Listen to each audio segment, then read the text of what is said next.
অনেক দিন থেকে আমার একটি পাহাড় কেনার শখ, কিন্তু পাহাড়কে বিক্রি করে আমি জানি না। যদি তার দেখা পেতাম, দামের জন্য আটকাতো না। আমার নিজস্ব একটা নদী আছে, সেটা দিয়ে দিতাম পাহাড়টার বদলে। কে না জানে পাহাড়ের চাইতে নদীর দামই বেশি। পাহাড় স্থানু, নদী বাহমান, তবু আমি নদীর বদলে পাহাড়টাই কিনতাম, কারণ আমি ঠকতে চাই। নদীটাও অবশ্য কিনেছিলাম একটা দ্বীপের বিনিময়ে। ছেলেবেলায় আমার বেশ ছোট্টখাটো ছিমছাম একটা দ্বীপ ছিল, সেখানে অসংখ্য প্রজাপতি।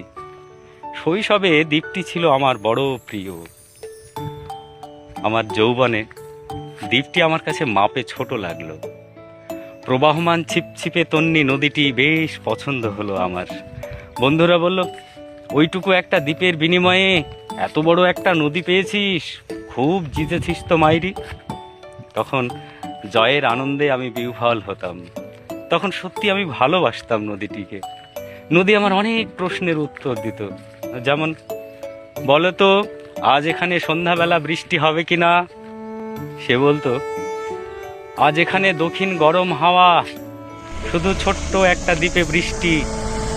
সে কি প্রবল বৃষ্টি, যেন একটা উৎসব। সেই দ্বীপে আমি আর যেতে পারিনি। সে জানতো, সবাই জানে, শৈশবে আর ফেরা যায় না। এখন আমি একটা পাহাড় কিনতে চাই। সেই পাহাড়ের পায়ের কাছে থাকবে গহন অরণ্য। আমি সেই অরণ্য পার হয়ে যাব, তারপর শুধু রুক্ষ কঠিন পাহাড়।